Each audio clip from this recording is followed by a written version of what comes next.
ideal society, everybody works together, is able to compromise. So there certainly has to be some give and take. There has to be values, value added.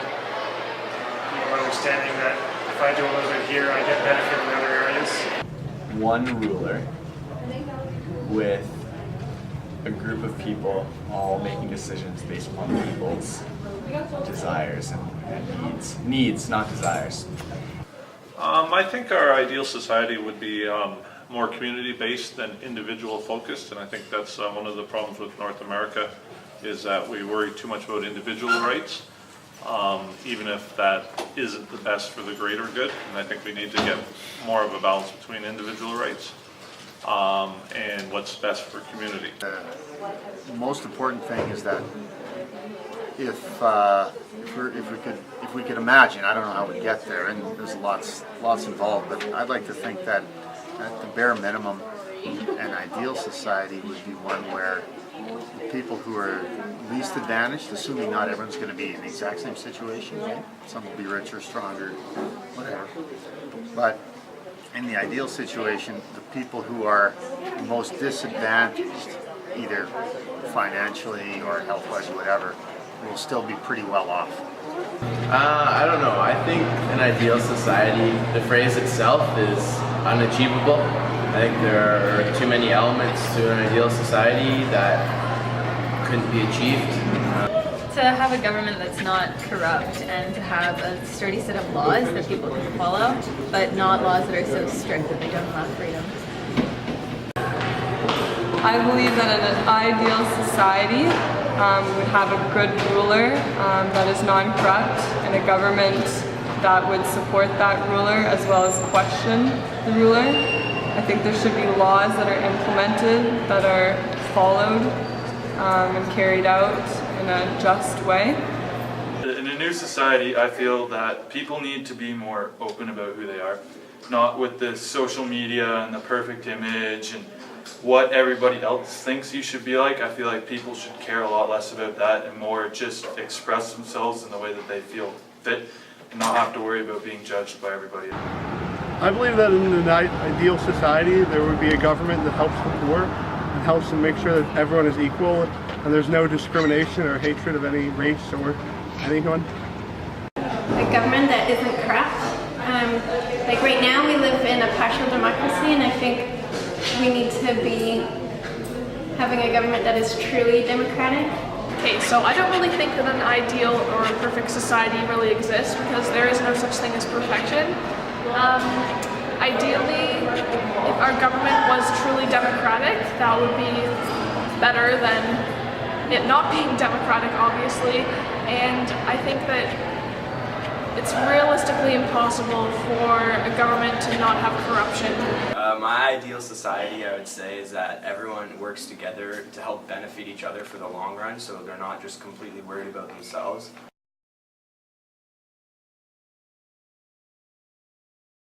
Well, I think there would be more drama, probably. I think everyone can agree with that. Not sure it'd be all that different. So society is a pretty big idea, so it depends on the specifics. I suppose there might be subtle differences here and there, but in terms of what we have today or what we live in, I don't know if it really work that much different. Yeah.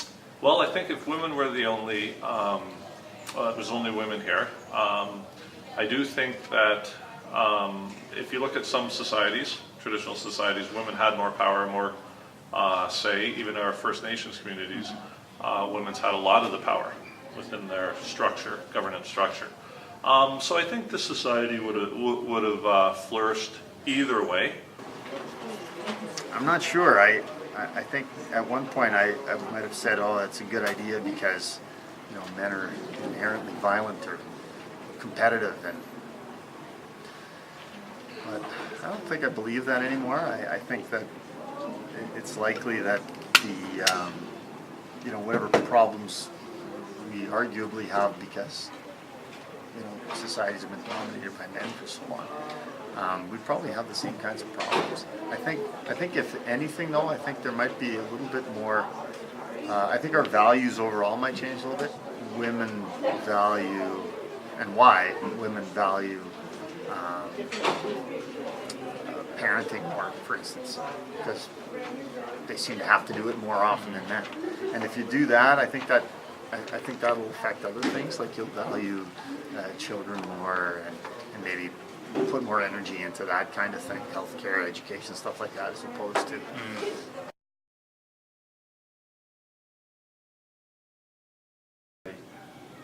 Yes. I believe democracy definitely is important and the only way to keep society in balance, but I do believe that we need to ensure we have more democracy than we have now, because I think sometimes our political powers get in and impose their will, and I would like to see a lot more chances for the public to vote on important issues, and that way, from capital punishment, so then you would actually get a reflection of what people want. Because I don't think we always get the true reflection in democracy now of what the people are looking for. I think once you've had it, in the sense that once you've had a say and you've had an opportunity, you can't ever go back.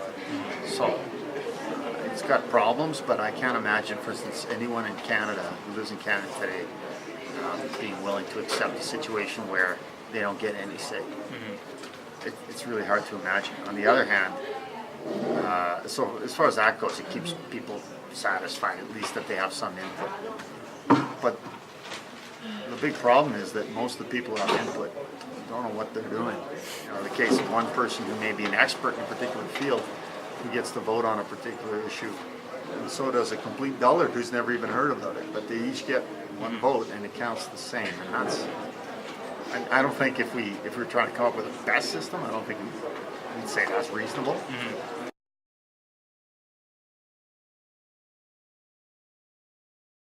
Well, if you mean a workhouse like a sweatshop, I'm probably thinking not. A workhouse where people are manufacturing things?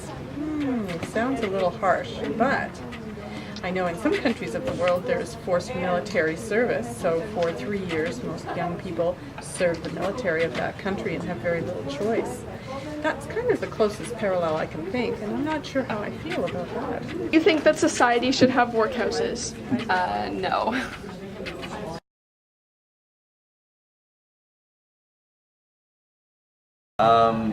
I think it's an interesting system. I don't know how many people can fit around a watering hole like that, but I think that if they do, then they'd be able to drink a lot better. So communal water would be. I don't know how you base a government system around that though. So that's my biggest issue with communism. It's bad.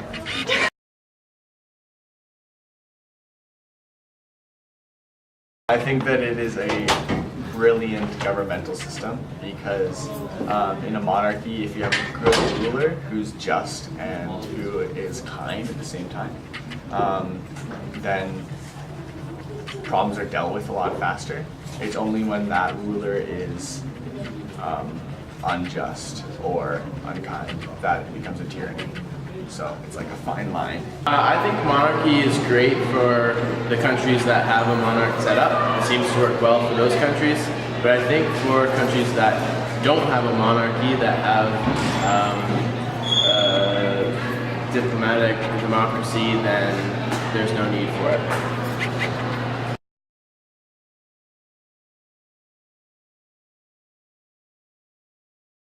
That's kind of a narrow focus.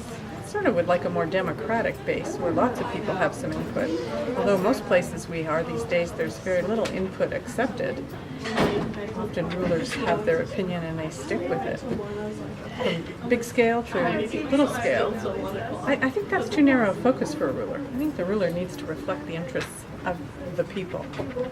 I don't think they should be able to make them on their own, but with other people's inputs, they could be the last say. A lot of 50-year-olds who are very immature, and that's putting a lot of faith in the education system.